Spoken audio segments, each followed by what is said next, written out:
You hate what? No, not math, not math.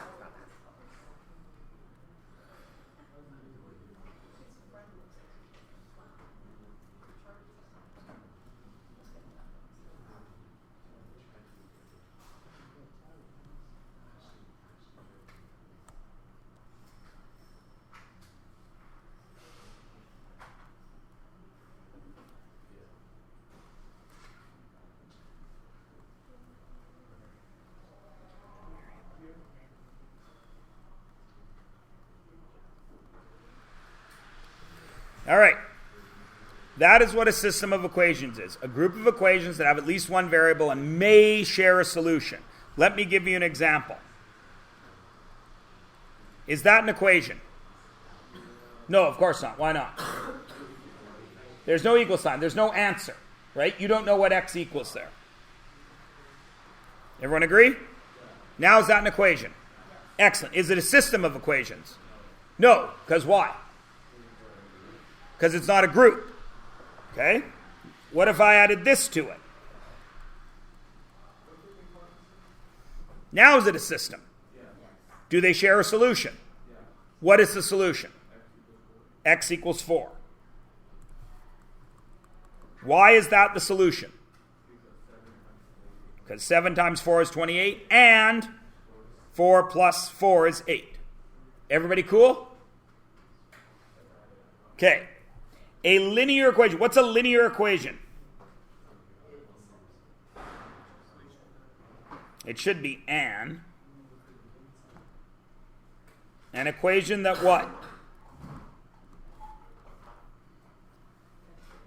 There's 2 ways to define it. Give me one of them.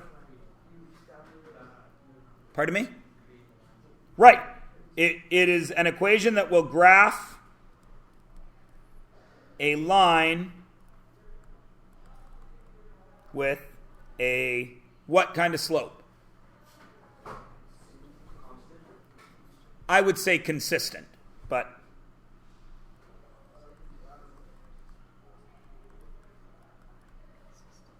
now what if I'm not talking about graphing? How do you know it's a linear equation without graphing it?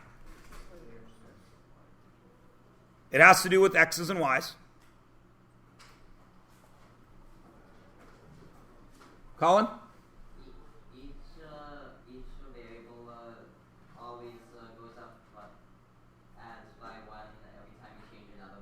Yeah. Whatever you change, you get a predictable change in the other one. Okay? Everybody understand? Okay, so we're cool with what a linear equation is. Okay then. If a system of equations is a group of equations that may or may not share a solution, a linear equation is an equation that will graph a straight line. What must a linear system be? It's what? Group of linear equations, which what? Which may share a solution. Why do I keep saying the word may and underlining it? It isn't for sure, because what if this was 9? Does this system share a solution? No. Everybody cool? Okay. So what do you think it means to solve a linear system?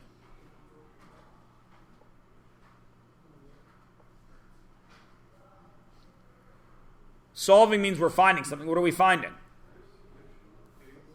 Means to find the variable, and I'm going to put an S there because there may be more than one. Find the variables that work, and I'm going to put work in quotes, in the entire system. Everybody cool? It's really easy. You're going to be very surprised at how easy this is. But that's because we're at the 8th unit. 3 ways to solve. Those are the 3. We are going to talk about graphing first. All right? So, in this white space over here, as always, we are going to do some notes. There is a line, yes? Everyone agree? What is that line made up of? Points. And every one of those points is what? An x and a y coordinate. So that point right there is what value? Do you know? No. So it is what? X, y. Agreed? Is that a linear system right now? No, because I've only graphed how many lines? 1.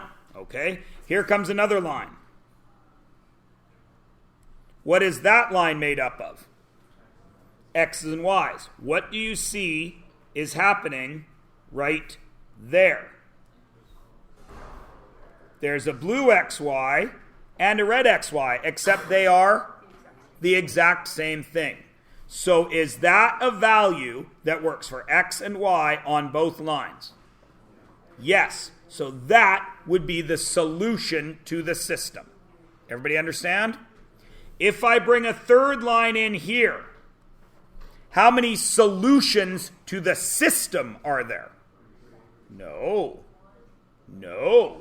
None. Why, Anu? Because all three of them don't intersect. If I got rid of this orange line,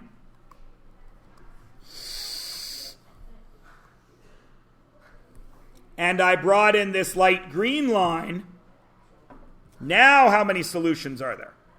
Still only one. But it's the solution to a 3-equation system. Does everyone understand? Okay, so now, knowing what you have just seen and figuring it out for yourselves, how do I solve a system on a graph? What do I have to do? Find the XY where they do what? Where they intersect. And that's all right here. So, if we're going to graph them, find where the lines cross by graphing. What's the easiest way to graph? Slope-intercept form. M is slope, B is y-intercept, and we go from there. Graph each line, identify the crossing point. The crossing point is the intersection. Everybody cool? So if there's 10 lines on the graph and they all cross at one point, how many equations are in the system? Pardon me, Ken? There would be 10 equations. Absolutely correct.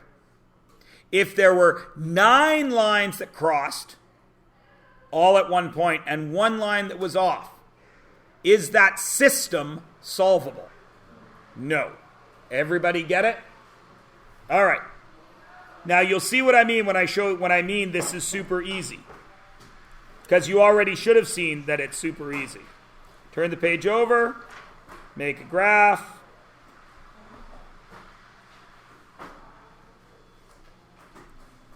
And what should I do with the red equation there if I want to graph it? Isolate y, so what would move? Y equals negative x plus 4. How do I graph that? Where do I go? Up 4. 1, 2, 3, 4. And then slope is negative 1. Up 1, left 1, or down 1. Or down 1, right 1. Right? So, make the graph.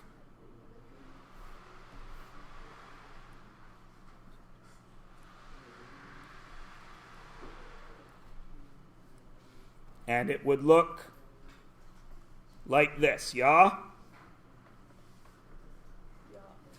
Okay, now what about the blue one? What should I do? Isolate y. 2y equals 1x plus 2. Y equals 1/2 x plus 2. Go up to 2, go up 1 and... 1/2 x plus 1. Up 1 and over 2. And what happens right there? What's that answer?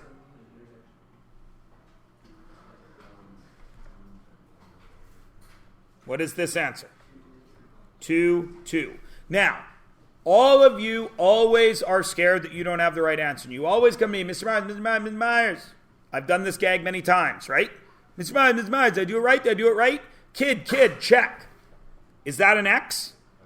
What do you see right there? X. Is that a Y? What do you see right there? Is 2 plus 2 4? So it works there. What do you see right there? Negative X. So negative 2. Right? What do you see right there? What's 2 times 2? Is negative 2 plus 4 positive 2. So did I do it right? Yeah. Everybody see? Easy peasy lemon squeezy, right? You do the second one. And then we're going to talk about the third one.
Do you see why I'm showing you this before your graphing test? It makes us practice graphing lines. Everybody cool? Everybody got it right? Okay, now, has something just happened twice in math? And what just happened? Everywhere a graphed line crosses another graphed line, you have a solution to a system, yes? Does it matter what it looks like, do you think? Of course not. And that's what number 3 is going to prove. Do any of you know what that notation means? Have you seen it before? Jesse, you've seen that? I'm not questioning you. Can you explain it to our class? Absolute value of X. If something is a value, an absolute value, what does absolute mean? What does it mean?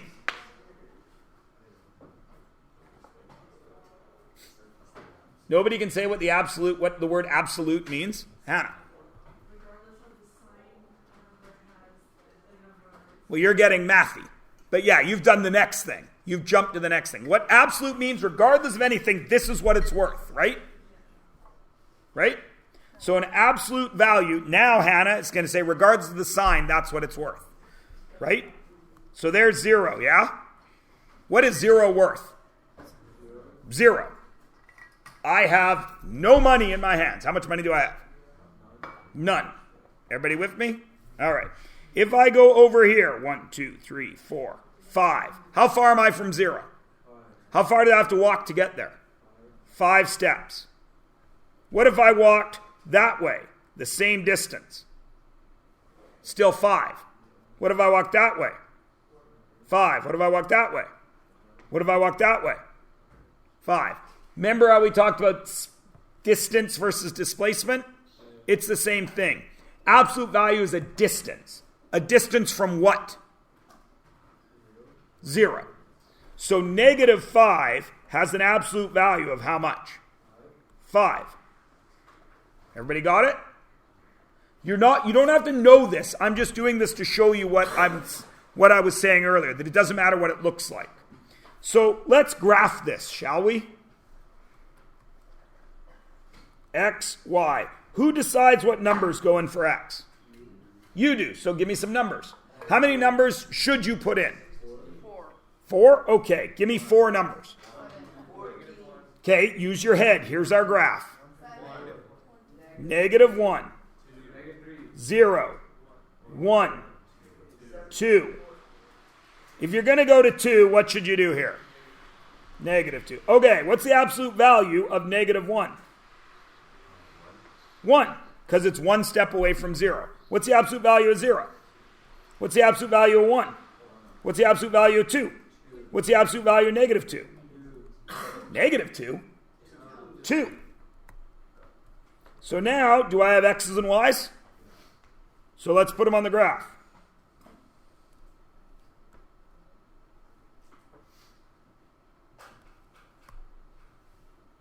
Negative 1, 1. 0, 0. 1, 1. 2, 2. Negative 2, negative 2. And I get this weird line thing that bounces off this value. Because y can never be negative. Everybody understand? Is that a graphed line? Is it a system right now? No, I've only graphed one thing, so I haven't graphed the system. How do I graph this guy? Where do I go?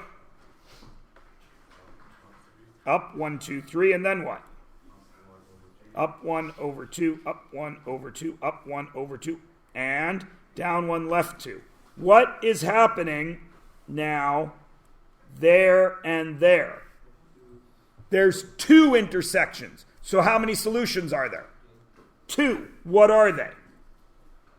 Purple and orange mixed together to make poop brown. Negative 2, 2, and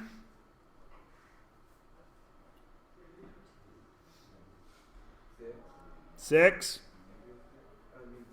6, 6. Do we check? Sure we do. When x is negative 2, what's the absolute value? 2. When x is 6, what's the absolute value?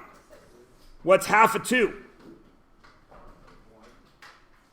Or sorry, half of negative 2. Negative 1 plus 3? Positive 2, so we're okay. What's half of 6? 3 plus 3 is? And we needed 6, so we're okay, right? Okay. The reason I showed you that is not to make you worry about absolute value, but to show you that no matter what it looks like, if they cross, you have an answer. And that will lead us to this. Next year, you will be graphing things like this. Parabolas. Right? The year after that, you will be graphing systems of parabolas. So, how many solutions does that system have? 2. Right? Okay. How many solutions does that system have? 1. How many solutions does that system have?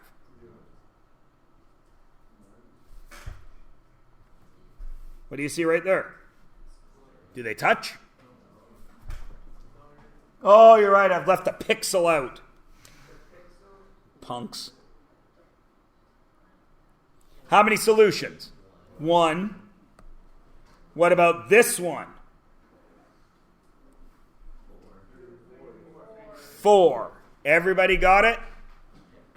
It doesn't matter what it looks like. Every time they cross is a solution. In grade 12, you'll be graphing things that look like this. And then maybe another curve will come in like this.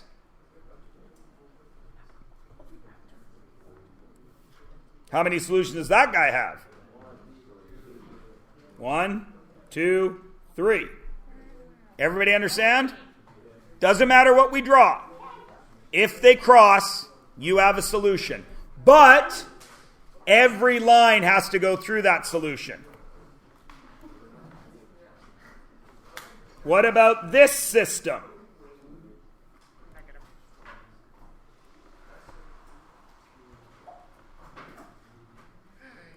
Oh, that should have been a third color. Are there any solutions to that system? No, why not? There's crosses. They don't all cross. How many solutions are there between the orange function and the yellow function? 2. How many solutions between the purple and the yellow function? How many solutions between the purple and the orange? 2. What if I add this? Now how many solutions? 2, because they go through all 3. Everybody got it? Spectacular. Now, your homework this weekend, so easy.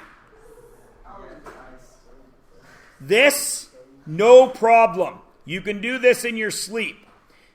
If you really want to check if you understand graphing systems and as super good practice for your graphing test, try to do number 8 or 9. Not both, no need. But you will notice I forgot to give you the answers to 8 and 9. So I'm not making it for marks or anything, but I'd be interested if people can figure out 8 and 9. So I've given you one question for homework that might be a challenge, because everything over here is super easy, right? Everybody good? And you've got, 3 minutes. Take the last 3 minutes off. Man. Don't we have 6 minutes? Whatever. So take 6